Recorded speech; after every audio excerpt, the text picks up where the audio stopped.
Christian tradition tells us that the Roman army crucified Jesus in the 1st century AD, then went on to persecute Christians for the next 300 years.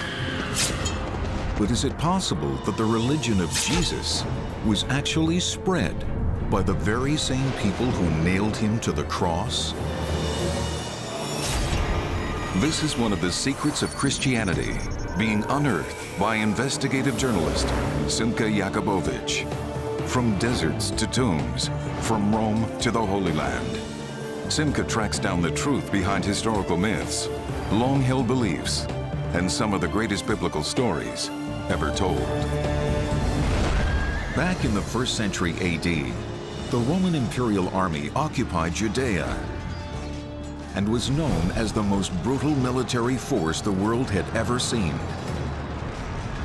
Made up of 30 legions, each with approximately 6,000 men, the army was paid to put down anyone who defied Roman occupation.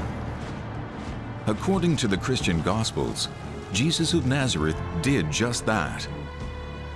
Branded as a heretic by the Jewish authorities and prosecuted as an anti-Roman rebel by the Roman governor, he was publicly executed by crucifixion in the year 30 AD, forcing his followers to worship in secret for fear of persecution at the hands of the Roman army.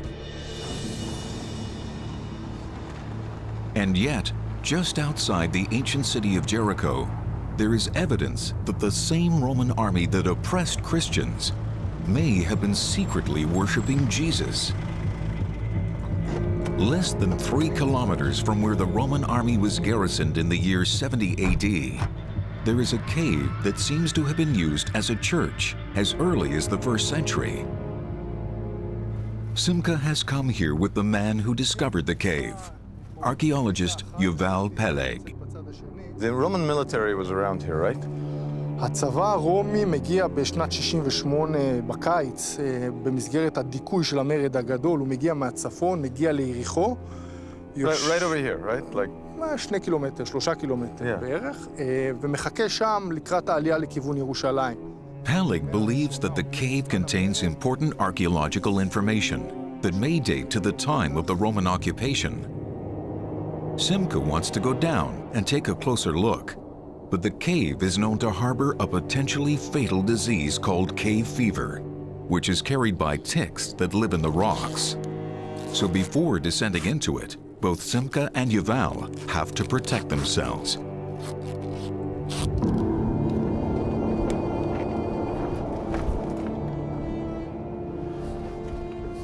But you know what? This is a great natural church. It's like the Notre Dame Cathedral of the Dead Sea area. As Simcha goes deeper, it becomes apparent that this cave was once used as a church. Inside the cave's belly, Yuval Peleg shows Simcha the image of a cross carved into stone. Based on its design, it appears to be one of the earliest. ולידו יש עוד איזשהו סימן שאנחנו באמת לא יודעים מה זה. You know what that is? That's a fish. The image of the fish is one of the first Christian symbols and was used as a secret handshake amongst early Christian believers. Is it possible that this was a secret church? וזה כנראה מקום של נר. פה שמו נר. 2, 1, 1. פה כנראה עוד אחד שלא כל כך הצליח. This is like an altar. You've got 2 crosses, a candle over here in the middle. But who were the people worshiping here? The answer may be provided by the symbol found next to the cross. The Roman sun god, Sol Invictus.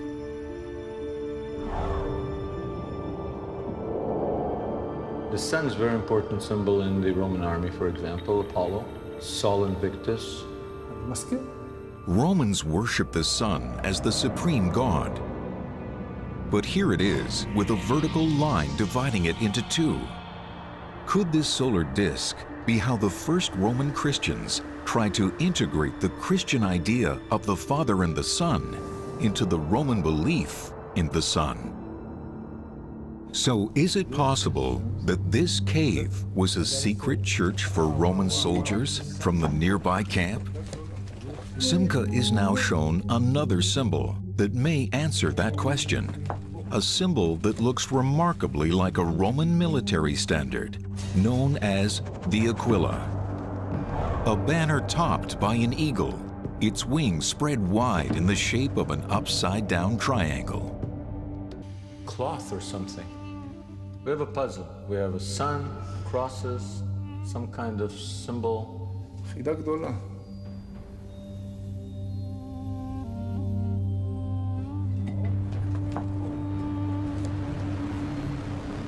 Here in this hole in the ground in the middle of the desert, there are symbols that, if properly decoded, may tell us how Christianity left the Holy Land and spread across the entire globe. First clue, fish, which tells us that this is an early Christian place. Second clue, crosses, which tells us that this isn't a single monk making one cross. This is a congregation. And the fact that it's underground tells us that this congregation is worshiping in secret. Now, since we're in Israel and all of Jesus' earliest followers were Jewish, you'd expect to find Jewish symbols in there. But you don't. Instead, what you find is the Roman sun god and what looks like a Roman military standard. So is it possible that instead of suppressing Christianity and oppressing Christianity, some early Roman soldiers were actually spreading the faith? Before 2,000 years of history can be overturned based on scratches of a fish and a Roman military standard, Simcha will have to find more evidence. So he now heads to Megiddo, called Armageddon in the Christian Bible.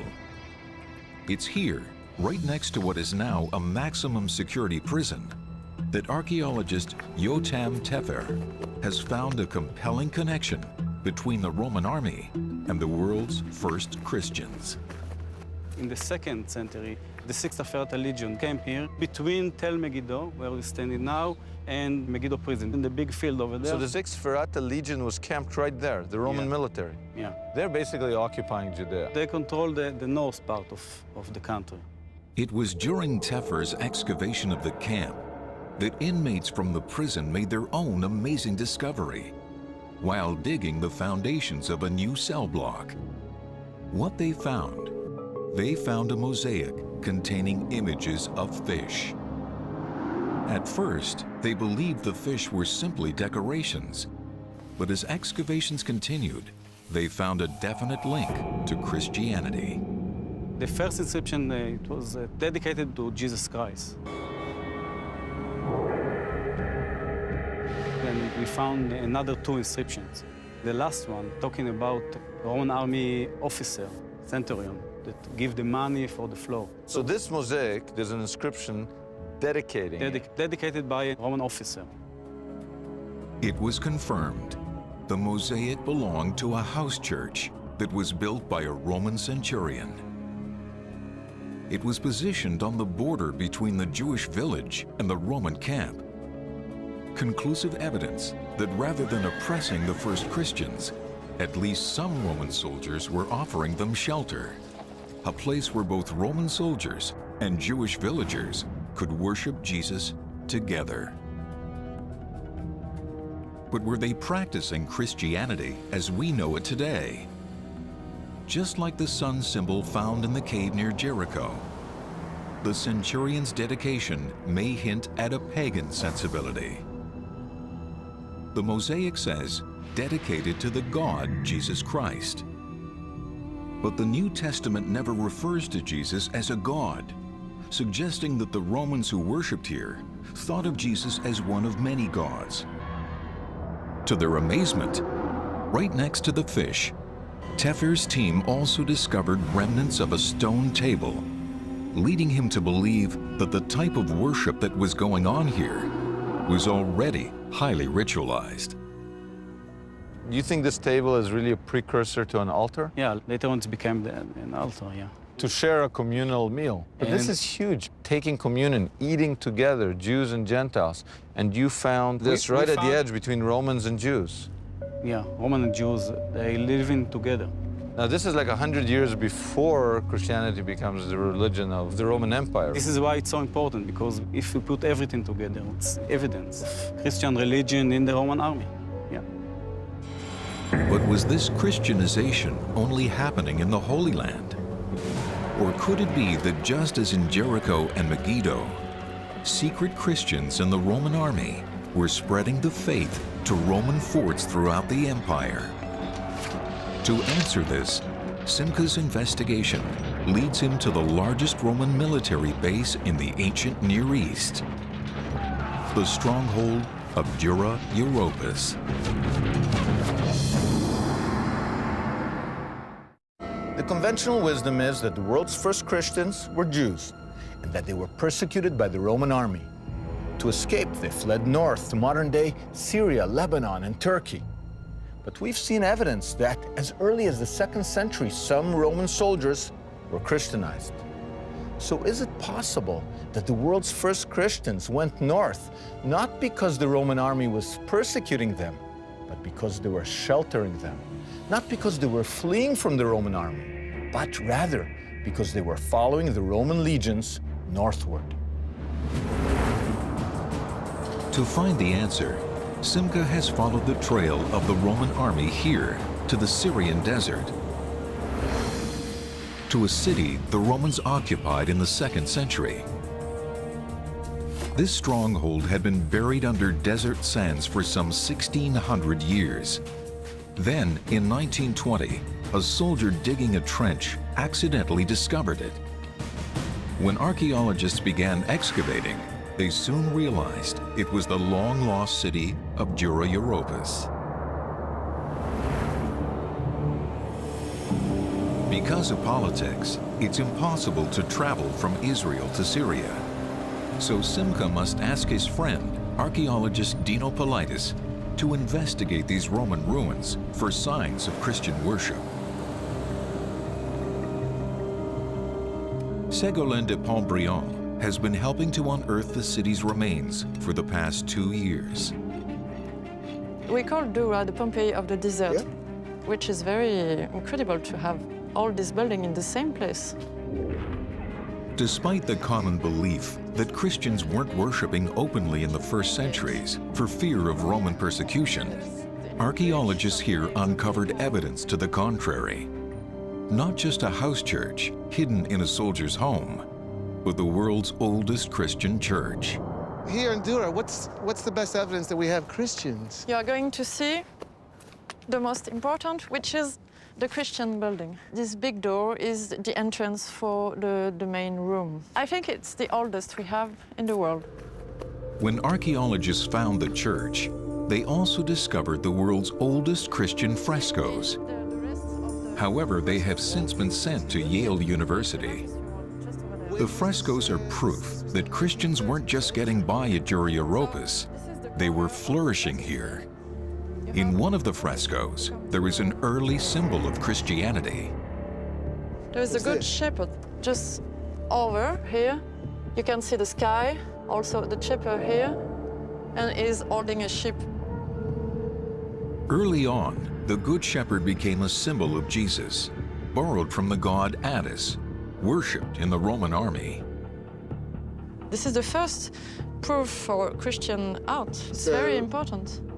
When first discovered, this corner contained a baptismal font, proof that the people who worshipped here were open about their Christianity and were even baptizing new converts.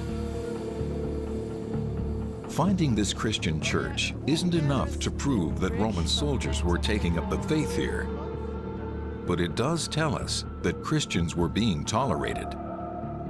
There are Christians obviously living and painting beautifully their walls when Christianity is supposed to be illegal. But here there's no problem? There is no problem. Does all this demonstrate that Roman soldiers were converting to Christianity? Unlike the cave near Jericho, where we found Roman military symbols next to crosses, this church has no explicit Roman army symbols. So if Roman soldiers weren't worshiping here, where did they worship?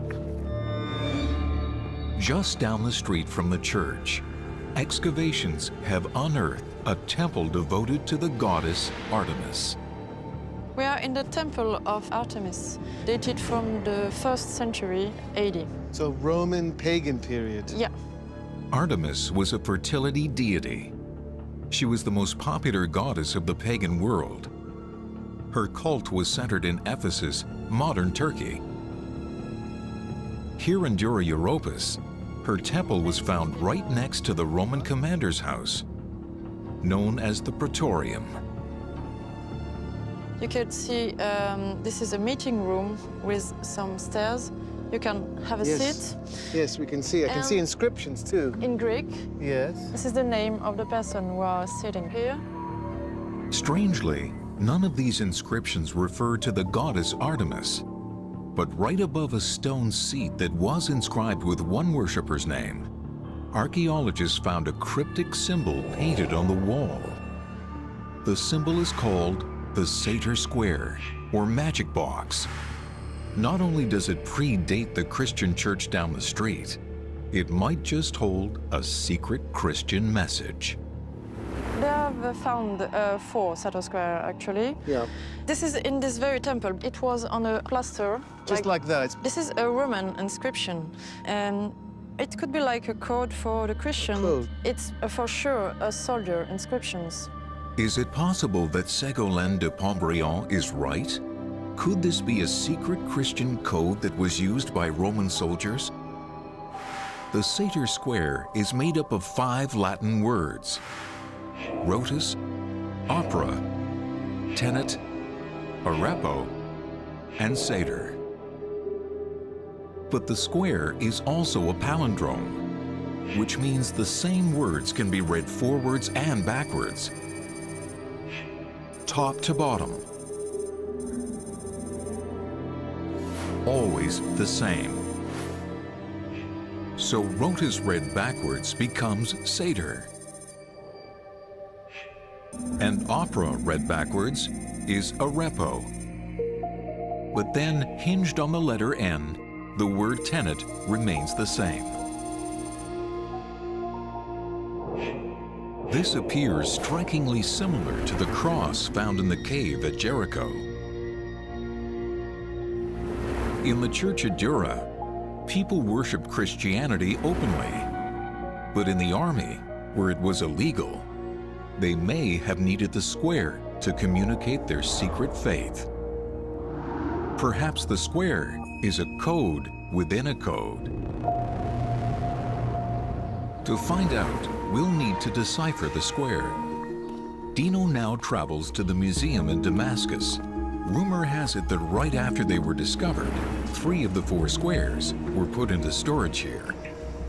You are responsible for the classical section of the museum here. Behind the museum's main displays, the curator takes Dino to the back storage rooms, where sure enough, there's Christian artifacts from Dura Europos, which haven't been examined for almost a century. Nobody's seen them. No. So these were wall plaster Yes. taken from Dura. Yes.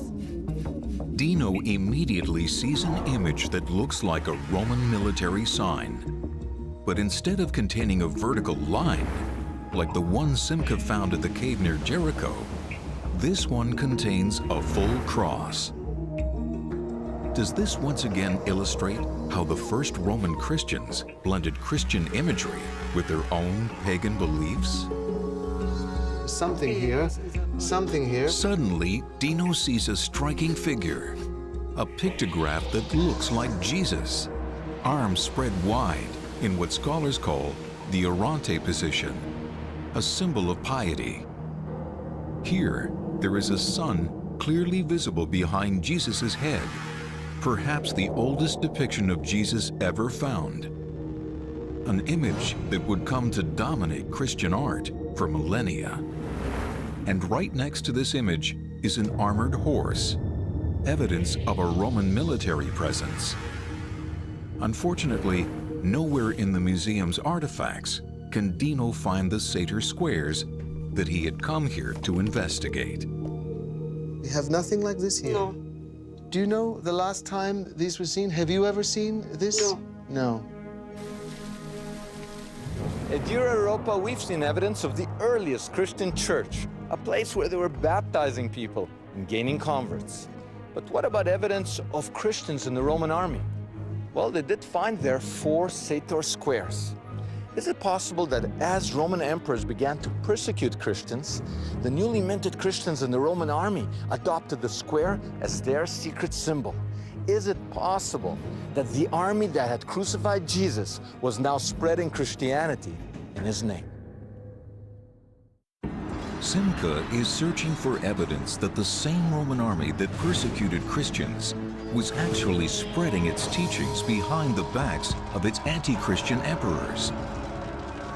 So far, his investigation has turned up images that seem to be fusing Christian ideas with Roman sun worship, all found in military camps throughout the Near East. He has also found an ancient symbol called the satyr square.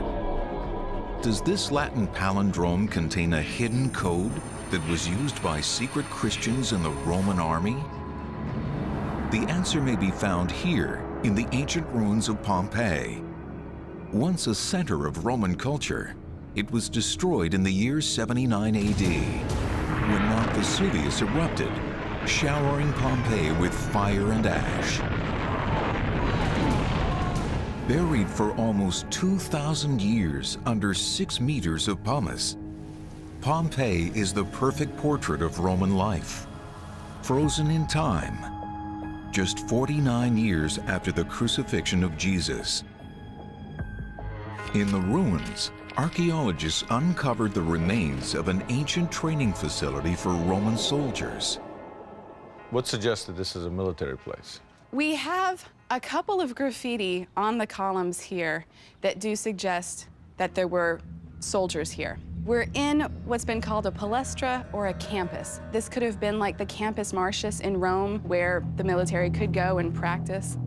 Surprisingly, in the ancient graffiti that was etched into one of these columns, archaeologists discovered the oldest satyr square ever found. The square itself no longer exists, but there's photographic evidence of the exact spot where it was carved. That's the exact spot. It is right here. It's as though we're looking at it. To get to the hidden layers of the square, Simcha asks Professor Benefil to explain the plain meaning of the words. People have suggested that you could translate it this way. Sator, the sower. Arepo is not a Latin word, so it's been suggested that that's just a name. Tenet holds, opera, work. Rotos, the wheels. Arepo, the sower, holds the wheels in work. And it's thought that there could be a sense of, you know, you must work hard, reap what you sow, all these different things. It doesn't make a fabulous sentence, but there's not an obvious meaning, and so... What's your gut feel? What's going on with this box? I think that this was a game that anyone could play when you're relaxing or waiting in the shade on a hot summer day, and that's maybe why it got written up here. So was the satyr square nothing more than a game? A meaningless distraction for Roman soldiers with a lot of time on their hands? I'm not convinced. If it was a game, what were the rules? And how much fun could it be playing with a sentence that basically tells you to work hard? I think when it comes to the satyr square, there's a lot more than meets the eye. But to prove it, I'll need a second opinion. And who better than an expert on ancient games? Simcha now travels to the British Museum in London, which houses the largest collection of Roman artifacts in the world. It's here that he meets with ancient games expert Irving Finkel. The Romans liked to carve their war games in public places, on pavements and on stone, and sometimes the points of the game, instead of being just with dots or something, were actually laid out with letters which, read together, made sense. And then you encounter the Sator opera. You think to yourself, oh, this is some kind of 5x5 game. But I'm fairly sure that it's nothing to do with that whatsoever, and it has to be separated and regarded as an altogether different category. Let me see if I understand it. You're saying, given what you know about games, this is not a game? I'm certain it's not a game, yes. Because the kind of place that it's found, coupled with the amount of labour it costs to carve it on stone, which is not a slight matter, means that it had more significance than that. And since the primary significance is so unclear, I should think the secondary underneath significance is the real one. You think it has meaning? It certainly has meaning, because you don't find lots of Latin inscriptions which are meaningless. Dr. Finkel has confirmed Simcha's original suspicions. The Satyr Square is definitely not an ancient Roman game. But does it contain a hidden Christian meaning? In an attempt to decipher the square, scholars considered whether the surface meaning of the words were a diversion. So they scrambled the letters to see which Latin phrases they could build. What they came up with ranged from the political, "the one in power is at fault," to the demonic, "Satan, cruel in all your works." But most were simply absurd. "He terrifies the rutabagas," leading most researchers to believe that the square was nothing more than a collection of random words, chosen only for their ability to fit the design. To find out how random these 5 words really are, Simcha has called on the help of computer scientist and medical research professor Michael Brudno, who uses mathematical formulas to determine the randomness of human DNA sequences. Simcha has asked him to apply the same techniques to see whether the square's letters conceal a secret code. You're looking for things which happen by chance very often and trying to tease apart, is there a hope of this being non-random? Professor Brudno assembles a database of all the 5-letter words in the Latin language that can be read both forwards and backwards to see how many 5-word squares can be built. The results are astonishing.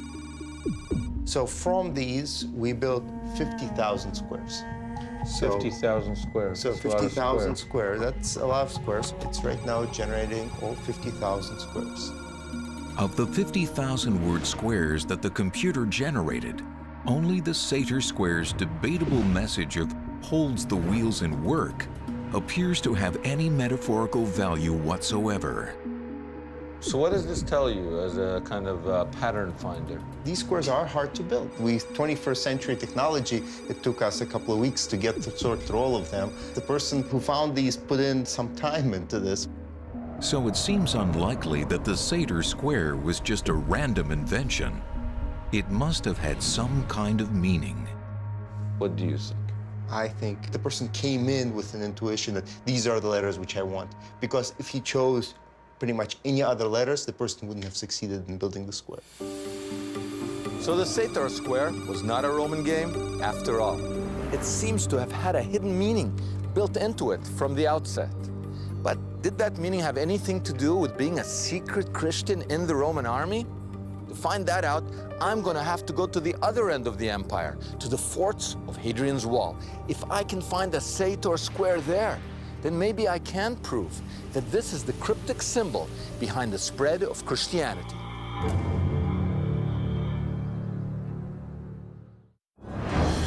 Simcha believes that the Roman army that nailed Jesus to the cross also spread Christianity to the ends of the Roman Empire. It happened as a result of the sophisticated network of roads the Roman army built to flex its muscles over the people it ruled. The roads didn't just move soldiers, but also ideas, one of which was Christianity. So far, Simcha has found evidence of Christianity among Roman soldiers serving in the Holy Land and nearby Syria. He's even found a mysterious symbol called the Satyr Square that may contain a secret Christian message. But is there any evidence that Roman soldiers serving in the area of the Holy Land made it to the farthest reaches of the empire and brought Christianity with them? In Manchester, they found military discharge diplomas belonging to Roman soldiers from the 2nd century AD. What have you got here? These are very helpful because they're a snapshot in time of the garrison of a province. Does the picture tell you of movement? The name of the place where he came from doesn't survive complete. It would suggest he came from Heliopolis in Syria. That's very close to Jesus' country. Yeah. So soldiers from the Holy Land made it to England. But were they Christians? It seems at least some of them were, because there's evidence that Roman soldiers sent for and married Christian women. This is the tombstone of a lady called Aurelia Aya. She herself came from Salonas, which is in modern-day Croatia, and that is one of the earliest Christian cities in mainland Europe. So that suggests that she may be a Christian. So the information pulled together suggests that this is a Christian. The tombstone shows us that not only was she a Christian, but she traveled across the Roman Empire to get married to a Roman soldier. It seems soldiers from the Holy Land traveled to Roman Britain, and some of them were sending for and marrying Christian women. But if the Roman army had a secret population of Christians, is there evidence of that in a military context? Simcha now travels north to Hadrian's Wall, built in the 2nd century to defend against Celtic tribes from the north. Vindolanda was one of the military forts along the wall. It's here, in the soldiers' barracks, that archaeologists have uncovered the foundations of a Christian church.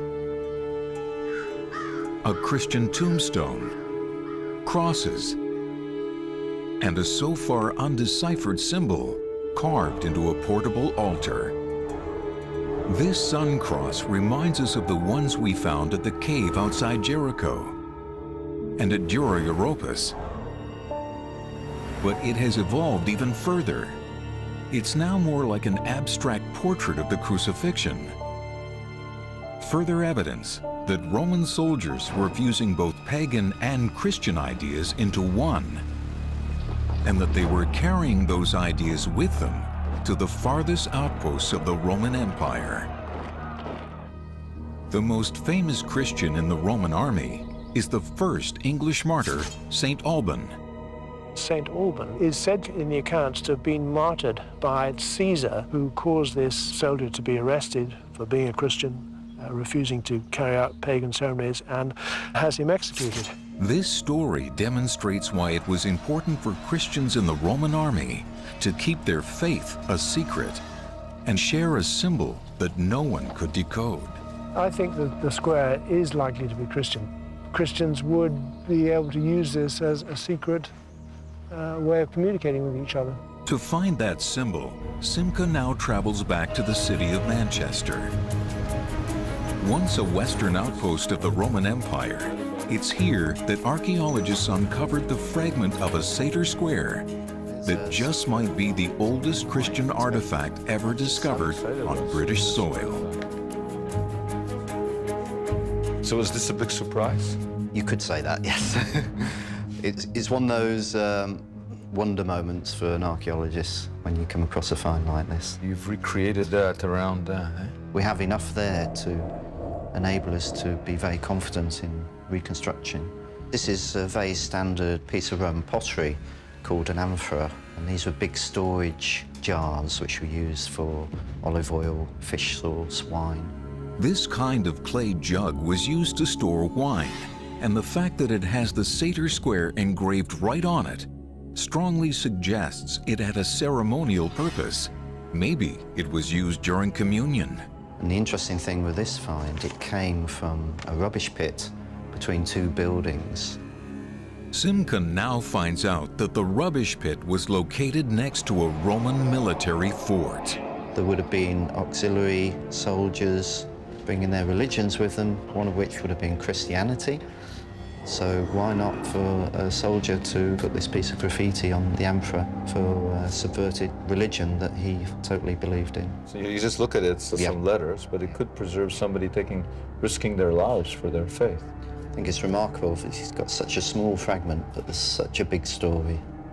In the centuries that followed, squares just like this one found their way to Roman forts in Portugal, France, and Hungary. Wherever the Satyr Square went, Christianity soon followed. But can the secret message of the Satyr Square finally be decoded?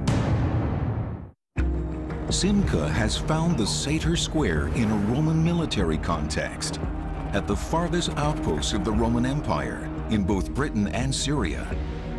He's convinced the square holds the missing clue of how Christianity spread to the Western world. But he still doesn't know what the square really means.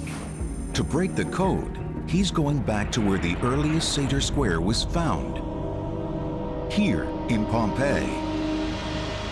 Back before the eruption of Mount Vesuvius, Pompeii was the Roman version of Sodom and Gomorrah. The streets were lined with brothels like this one. The walls covered with bawdy frescoes depicting sexual pleasures that anyone could experience for a price. But not everyone in Pompeii was drunk on sex and paganism. Some people believed that Pompeii was going to be punished in the manner of the biblical Sodom and Gomorrah. Total annihilation. This piece of ancient graffiti invokes a curse against Pompeii, revealing a distinctly Christian point of view. What do we make of it? You always want to start with what's the clearest, and this is a cherem, C-H-E-R-E-M, is a transliteration of a Hebrew word. And it's often in the Hebrew Bible, the Old Testament. So it's always used for divine retributions, just blotting out. And then poineum, it's written in Latin. It's an attempt to represent a Greek word, poine, a blow or a strike. Ponium cherem, it means to strike with utter destruction. Exactly. And these are the 5-pointed stars, Solomonic, as if to bring power to a kind of a curse, maybe. The harem curse was found in the doorway to this house.